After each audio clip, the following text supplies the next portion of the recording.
La Rinconada, the closest inhabited place to the sky on Earth, where people are living above the clouds. At this extreme altitude of 5,100 meters or 16,700 feet, the atmosphere significantly thins, and the locals are living with only 50% of the usual oxygen levels. Their bodies have evolved to produce 2 times more blood cells than ours. On this barren land, not even a single tree can survive because of the low air pressure. This town in the Peruvian Andes is even 300 meters higher than Mont Blanc, the highest peak in the Alps of Europe.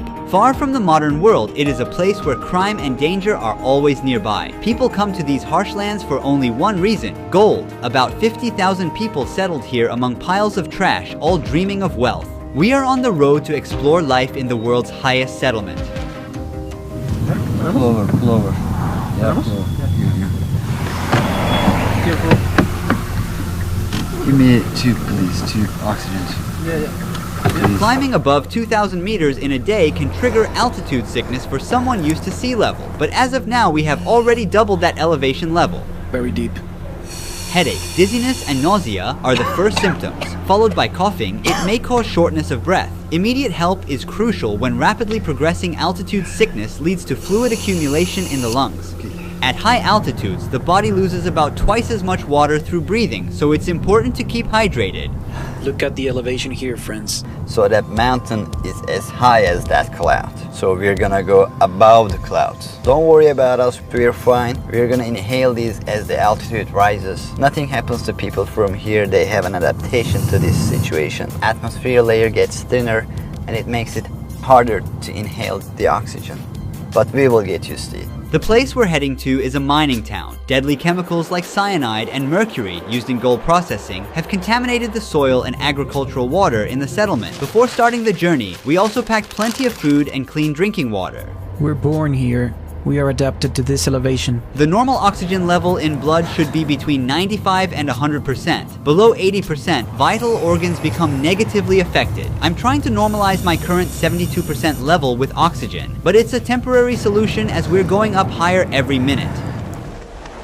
The town is literally surrounded by tons of waste stretching for miles. Nature has given place to piles of garbage. The moment we arrived, a sickening odor hit me suddenly. We are at our hotel in La Rinconada. Our guide is setting up the oxygen tank for us. What is the name of this hotel? Cielo means sky. You use the oxygen tank for 5 minutes first, and after a little break, and another 5 minutes. You need time. Rest a little bit to adapt your body to this elevation. When I got out of the car, I felt dizzy. I was like going to fall. Very normal. Crimes, especially stabbings and theft, are quite common here, cause locals typically keep their cash and gold with them as there are no banks available. We're teaming up with 2 police officers to keep us safe while we're filming. They are undercover police and they will follow us everywhere we go. Marco directs us to coca leaves, as he thinks it's a remedy to avoid getting altitude sickness, a traditional habit here. Also coca leaves there, coca leaves. I think they're consuming this for altitude sickness. They chew 3 or 4 leaves on one side of their mouth. These leaves, which are illegal in most countries, produce a kind of numbing effect that helps users relax. It's good for almost everyone. Maybe one of the police officers can carry this. We leave a busy and tiring day behind, and we will explore the town the next day. We are in the center of La Rinconada at sunrise. The police officers are by our side. The surroundings are full of local cafes, markets, and people. Even though I just woke up, my body feels dead tired, like it hasn't rested in days.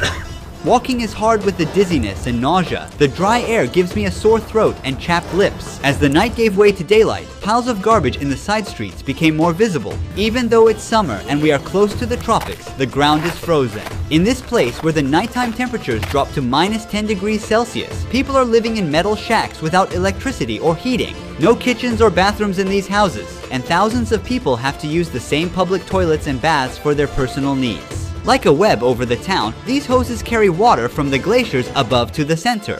Almost nobody we meet here is originally from this place. Most have come from other regions of Peru with the dream of finding wealth through mining. The gold prices multiplied 6-fold between 2001 and 2012 and led to a population boom in the area. However, the conditions are extremely harsh for the 50,000 people living here. There's been no effort to develop infrastructure suitable for the growing population. Every day, thousands of people throw their garbage on streets indistinguishable from dumping sites. There are no services from the government to pick up this trash. People are on their own. The most terrifying problem is the lack of a sewage system. Wastewater flows openly through the streets as it is. This soccer field does not consist of real grass. It's all artificial because trees and other plants cannot survive at this altitude. The town is located around the mountain called La Bella Durmiente, meaning sleeping beauty. Can you see here the face and the body? It's a lady, she's sleeping here. The shape of the mountain. The town blends into the sky with its chaotic gray structures. Every morning, workers walk for kilometers uphill to reach the mines. Filled with dangerous gases, the working conditions inside these tunnels are extremely tough. La Rinconada is also called the Devil's Paradise. This is because it's a town ruled by illegal companies that control the mines. There are signs near the tunnels that order to shoot those who enter without permission. No matter the warnings, we are determined to get inside these mining tunnels. Well, we'll try to see how they work. Our friends, they said, probably we can get very close. Can you see the lady there? The lady, Yeah, she's a lady up there. they collect the leftovers. Yes. Women are forbidden to work in the mines. According to local beliefs, the sleeping beauty becomes jealous and brings disasters like earthquakes if a woman touches its gold. They earn their living by searching for gold in waste rocks thrown outside the mines. Children searching for gold on the mountain can be easily identified by the frostbite marks on their cheeks. Being foreigners with cameras, we attract a lot of attention. After this point, I handed Marco my phone to capture footage inside the tunnels. These figures near the mining site, decorated with dried flowers, fruits, and alcohol bottles, represent mountain gods. Workers come here to pray for protection from accidents and success in finding gold. Incidents such as explosions, roof collapses, and gas poisoning occur about 25 times more often compared to advanced countries. If a mine worker dies, a company pays approximately $600 as compensation. The concept of a regular salary doesn't exist in La Rinconada. Miners work under an outdated and illegal labor system called cachorreo. They work for the company without pay for the whole month and then get one day to work only for themselves, taking home the gold they find as their salary on that day. Depending on the success of the cachorreo day, they may earn a significant amount or even end up working for free, so their income is theoretically determined by luck. However, the miners try to minimize this uncertainty by sometimes pocketing good-looking stones or hiding them in some secret spot for the cachorreo day. My oxygen level is now at 65%, way below the normal 95 to 100%. So I breathe super fast. My heart rate is like over 120, while it should be between 80 to 100. Right now, a local is checking his oxygen level. His results are way better than mine. 82% oxygen and a pulse of 97. I can no longer stand. I'm going back to the hotel to get some oxygen. I'm keeping my coat on to stay warm as there's no heating. Now we're gonna wait a few hours to explore the city's dangerous nightlife and talk with some mine workers. While I'm resting, you should know the true cost of the gold. Each ring containing 8 grams of gold generates approximately 20 tons of waste during production. At the top of the mountain, an acid mine lake was formed because of the rocks which are extracted with gold. These rocks, high in iron sulfate, undergo oxidation when they come into contact with water and air, resulting in this deep red color. People living by the stream grow their crops and raise their animals with water contaminated by mercury and cyanide. The average lifespan of the locals living here is only 35 years, but chemicals aren't the only reason. At this altitude, each breath contains about 50% less oxygen compared to sea level. Therefore, the blood of a La Rinconada resident is twice as dense as that of an average person, leading to potential blockages in blood vessels and fatal outcomes. After a tough day, miners are rushing to the town center. Electricity is only available on a few streets here, leaving the rest of the town in darkness. All the mine workers are here. They're shopping and socializing between each other. Stalls and little shops all around, selling everything: street food, clothes, household stuff, you name it. Kids are playing outside with endless energy until late at night. Oh, los argentinos. How old is he? 12. Is there only primary or also secondary school? Yes, there is. How big is the school? Not very big. Is there higher education? No, there is not. After that, you need to move to Puno or Juliaca to study. What if they don't move? Do they start working in the mine? Yes. As you see, people come here to exchange their gold pieces for solis. We are in an exchange office now. To keep out the robbers and attacks, they've placed iron bars in front of the counter. Now we're gonna see how they convert gold.